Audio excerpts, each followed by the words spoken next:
News 24/7 Bangla TV.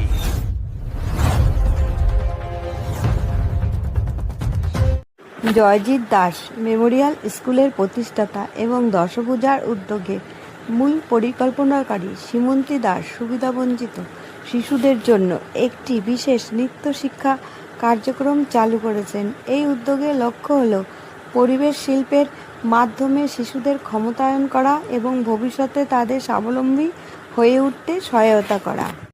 একটা সময় আপনিও নাচতেন, এখনো নাচেন কিনা জানি না। অভিরূপদার আজকে প্রোগ্রামে এসছেন, এখানে বাচ্চাদের একটা নাট্য স্কুল নতুন খোলা হলো এবং এই বাচ্চাগুলো পরবর্তীকালে দাদা শিখিয়ে একটা জায়গায় নিয়ে আসবে। কী বলবেন? এই বাড়িরও অনেক ঐতিহ্য আছে। অনেক ঐতিহ্য এই বাড়িতে। আমাদের পুরো শঙ্করদের ফ্যামিলি, তাই না? উদয় শঙ্কর, তারপরে মমতা শঙ্কর, তনুশ্রী শঙ্কর, অমলা শঙ্কর, শঙ্করদের বাড়ি। শঙ্কর মানে মহাদেব, তাই মহাদেবের আবাস এই বাড়িতে। এখন সেই আবাসে নাচের স্কুল হচ্ছে, তাও আমাদের যারা অর্থনৈতিকভাবে একটু পিছিয়ে পড়ে আছে তাদের বাচ্চাদের ওরা শেখাচ্ছে।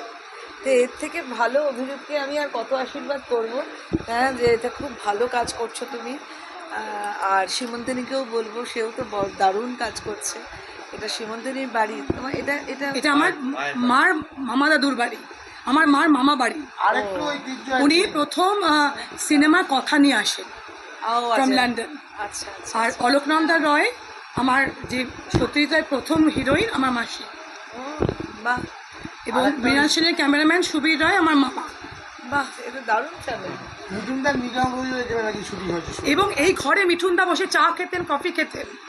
যতক্ষণ মানে মিঠুনদাকে আজকে যদি বলা হয় 30 গলফ্লাওয়ার রোড মিমি, মিমি থেকেও বেশি ভালোবাসে রাজুকে, আমার ভাইকে। কারাক মাঞ্জা দিত বিশ্বকর্মা পুজোয়। পাপিয়াদি, হ্যাঁ, এই যে নাচের ছোট ছোট বাচ্চাগুলো এই স্কুলে, এবং এখানে শুনেছি নাকি আগে আপনারা আসার আগে নাকি অত্যাচার হতো, সেটা থেকে সেটা উনি ঠিক করেছেন। যেদিন উৎপাত আরম্ভ হয় সেই রাত্রেই উনি লোক পাঠিয়ে অ্যারেস্ট করিয়ে সমস্ত কাজ উনিই করেছেন একটা ফোনে। না, আমার মনে হয় এটা এখন তো নাচ ওরিয়েন্টেড, আমরা ওটাতেই ওনার বক্তব্য। না, আসলে জায়গা, বাচ্চারা যে নাচ শিখতে আসবে তার বাতাবরণ ভালো না হলে তো বাচ্চারা আসবে না। তাই আমাকে যখন যে যা বলে, আমি যখন ক্যাম্পেনিংয়ে গেছিলাম আমি বলেছিলাম মিস্ত্রির মতো ঘরে ঘরে এসে তোমাদের কাজ করে দেবো। যে যে কাজই বলুক না কেন, সেই কাজটা তো সাথে সাথে না করলে, সাথে সাথে করতে হয়। সাথে সাথে না করলে কিন্তু জিনিসটার আর অগ্রগতি আটকে, মানে যে যে মানে বদমাশি করবে সেই জিনিসটার যাতে বেশি না হয় তার জন্য আমি আছি। এবং সেটা উনি করে দেখিয়েছেন। নাচের একটু যদি মানে আগামী দিনে নাচ আসলে জানেন তো, সুর তাল। জয়জিৎ মেমোরিয়াল স্কুল, এই স্কুলটা নিয়ে যে আজকে আপনাদের চিন্তা ভাবনা আছে দাদা, ছোটো ছোটো বাচ্চাদের ড্যান্স শেখাবেন এখানে, যারা মানে আর কি লেস প্রিভিলেজ। হ্যাঁ, এই বাচ্চাদের একটা সময় ড্যান্স শিখিয়ে বড় করে তাদের একটা জায়গায় পৌঁছে দেয়, কি বলবেন? আসলে আমি এই কাজটা লাস্ট 20 ইয়ার্স ধরে করছি। আমার নিজের একটা অর্গানাইজেশন আছে প্রয়াস, সেখানে আমি করছি এবং সেখান থেকে কিছু স্টুডেন্টস আমি রেডি করতে পেরেছি যারা এখন আমারই ইনস্টিটিউশনে অ্যাজ এ ট্রেনার কাজ করে এবং বিভিন্ন মন্টেসরি স্কুলস এ তারা চাকরি করছে। এবং সেই জন্য আমি সীমন্তিনী দাস মামুনি, উনি আমাকে অ্যাপ্রোচ করেন যে এরকম একটা জয়জিৎ দাস মেমোরিয়ালের বাচ্চাদের নিয়ে করলে কীরকম হয়। তো আমি বললাম এটা একটা খুব ভালো আইডিয়া, অনেক বাচ্চা শিখতে পারবে ইন্ডিয়ান ট্র্যাডিশন ক্লাসিক্যাল ডান্স, এবং সেইটা শিখে তাদের পড়াশোনাটাকেও তারা সাপোর্ট করতে পারবে এবং ভবিষ্যতে তারা এটাকে অ্যাজ এ ক্যারিয়ার হিসেবেও নিতে পারে। তো আমার মনে হয় এরকম উদ্যোগ হওয়া উচিত। আমরা আর্টিস্ট, আমরা শিল্পী, আমরা আমাদের এই আর্টের মাধ্যমেই সমাজের কিছু যদি কাজে লাগতে পারি তাহলে আমাদের সেটা অনেক ভালো লাগবে। আজকে আপনার এই প্রোগ্রামে শুনেছি ঋতুদি আসছে এবং পাপিয়াদি আসছে। না, ঋতুদির আসার কথা না, আজকে অনুষ্ঠানে পাপিয়াদি আসবেন।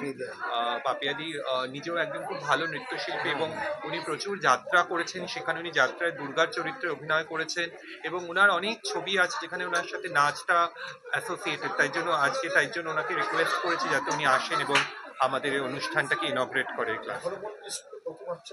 এখন এই সবে আমাদের এই আরম্ভ হলো, তো আমরা 10 জন দিয়ে শুরু করলাম এবং আস্তে আস্তে আমরা তাদেরকে বাড়াবো। এই বাড়িটা করার একটা সবচেয়ে বড় কথা মানে কারণ হলো এটা টিপু সুলতানের নাচঘর ছিল এবং এই বাড়ির উপরেই উদয় শঙ্কর থাকতেন এবং সেখানে মমতা শঙ্কর ছিলেন এবং তনুশ্রী শঙ্কর ছিলেন, আনন্দ শঙ্কর ছিলেন। তো সেখান থেকে নাচের যদি একটা আমরা কিছু শুরু করি, তো আমার মনে হয় এর থেকে ভালো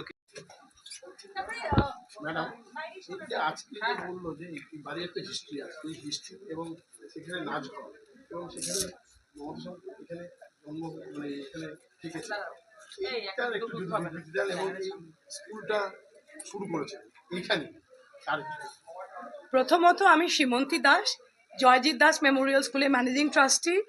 জয়জিৎ আমার একমাত্র সন্তান, ক্যান্সারে আমরা হারিয়েছি, কিন্তু যাকে পেয়েছি অভিরূপ সেনগুপ্তকে, ওরও মা নেই, আমারও ছেলে নেই, তাই আমরা দুজন এখন মা ছেলে। আমরা অনেকই কাজ করছি, কিন্তু সেটা শিক্ষাগত, আমরা একটা স্কুল চালাই। এটা অভিরূপের একটা অনেক দিনের স্বপ্ন ছিল যে জয়দীপ দাস মেমোরিয়াল স্কুলে যে পিছিয়ে পড়া বাচ্চাদের নিয়ে একটা নাচের স্কুল করবে। কি হয় যে আমাদের ডোনার ভিত্তিক স্কুল, তো যতক্ষণ না আমরা ডোনারদের অ্যাপ্রুভাল না পাই, টাকাটা জোগাড় না করতে পারি, ততক্ষণ একটা নতুন প্রজেক্ট চালু করতে পারি না। কিন্তু এইখানে চালু করার পুরোপুরি আইডিয়াটা অভিরূপের, আমার ছেলে অভিরূপের। আমি যখন এটা প্রস্তাবটা দিলাম, তখন আমি অভিরূপকে বললাম যে অভিরূপ, আমার দুটো হাত, তুই তো আমার সোল, একটা আমার স্বামী প্রাক্তন পুলিশকর্তা অরিন্দম আচার্য, আরেকজন আমার ভাই রাজীব হরিহরন। এরা যদি আমাকে সহযোগিতা না করতো, তাহলে আজকে এতটুকু আমি সাফল্যমণ্ডিত করতে পারতাম না এই অনুষ্ঠানটি। আর যেখানে দাঁড়িয়ে আছি, এটা টিপু সুলতানের নাচঘর, 300 বছরের পুরনো। ওপরে মমদিদি থাকতো, আনন্দদা থাকতো, উদয় শঙ্করকেও আমি দাদা বলতাম, অমলা শঙ্করকে আমি দিদি বলতাম। আর সবচেয়ে বড় যে এখান থেকে যে আমি আরম্ভ করতে পেরেছি স্কুলটা।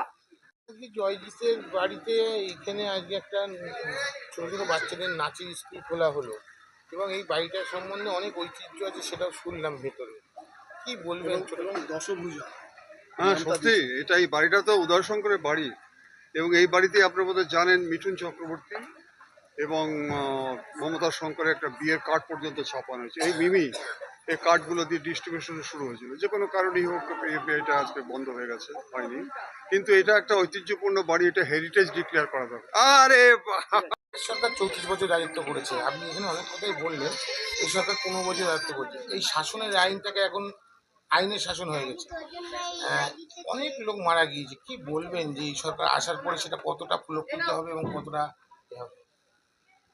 আমরা তো আগে 2011-তে একটা কথা শুনেছিলাম যে বদলা নয় বদল চাই, তো মানুষ সমর্থন দিয়েছিলেন, অনেক আশা করি। কিন্তু 15 বছর বাদে দেখা গেল যে যে আশা হয়েছিল যে বাংলা 35 বছরের শাসনে যেরকম পিছিয়ে ছিল, সেটা আমরা একটা কম্পারেটিভ সুপারলেটিভ করেছি, গুড, বেটার, বেস্ট, আর আমরা এখন ওয়ার্স্টেরও খারাপ জায়গায় আছি। তো যদি একটা 50 বছরের টাইম পিরিয়ড ধরেন, 35 বছর প্লাস 15 বছর, এই যে একটা টাইম পিরিয়ডে একটা রাজ্যকে রিকনস্ট্রাক্ট করা খুব আপিল টাস্ক। কিন্তু তাও আপনারা দেখছেন গত 1 মাসের মধ্যে প্রচুর ডেভেলপমেন্টাল অ্যাক্টিভিটি হচ্ছে। আমুল গ্রুপ, আমুলের এখানে আমাদের বিনিয়োগ হচ্ছে, টাটা গ্রুপ ফিরে আসবে। ইভেন গতকাল রেলের প্রচুর প্রজেক্ট অ্যানাউন্স হয়েছে, যেগুলো ইন্ডিজিনাসলি এখান থেকে হবে। ফলে প্রচুর প্রচুর যুবকের কর্মসংস্থান হবে। এবং আমাদের যারা যারা নেতৃত্ব বলেছেন যে এই অঞ্চলগুলো, ক্যালকাটা অ্যান্ড সাবারবান এরিয়াস যেগুলো, সেগুলো এক একটা বৃদ্ধাশ্রম হয়ে গেছে। মানে এক একটা বাড়িতে বৃদ্ধা আছেন, ছেলে মেয়েরা বাইরে চলে গেছে। সেই কালচারটার পরিবর্তন হবে তখনই যখন এখানে শিল্প আসবে, কাজ আসবে, সরকারি চাকরিগুলোর পরীক্ষা হবে। অলরেডি আপনারা শুনেছেন যে সরকারি চাকরির যে ফিজ, সেটা ওয়েভ করে দেওয়া হয়েছে। তাই এইভাবে আমরা চাইছি যে যেটা আমাদের বাংলা গোটা ভারতবর্ষকে লিড করেছে, স্বাধীনতা আন্দোলনে বলুন, ইন্টেলেকচুয়াল মুভমেন্টে বলুন, সেই হারানো জায়গাটা আবার আমরা ফিরে পাবো। সোনার বাংলা, এটা আমাদের শ্যামাপ্রসাদ মুখার্জির স্বপ্ন ছিল, যেটা যেই বাংলার স্বপ্ন রবীন্দ্রনাথ দেখেছিলেন, বঙ্কিমচন্দ্র দেখেছিলেন, স্বামী বিবেকানন্দ দেখেছিলেন, সেইটা আবার আমরা ফিরিয়ে আনার চেষ্টা করছি। মা মাটি সরকারে যে এত দুর্নীতি, একের পর এক মানে কাউন্সিলররা সব অ্যারেস্ট হচ্ছে, কি বলবেন যে এত দুর্নীতি হয়েছে? এটা তো খুব মানে দুর্ভাগ্যজনক যে মানুষের, এটা কি বলবো বলুন তো, যে তারা তাদের পরিবারের কাছে আজকে যে মানুষরা তাদের একটা সম্মান বা শ্রদ্ধার চোখে দেখতো, একটা কাউন্সিলর বা একটা বিধায়ক, আমাদের অ্যাডমিনিস্ট্রেটিভ হেড, তো আজকে তাদেরকে পচা ডিম ছুটছে, চোর বলছে। এই যে জিনিসটা, এটা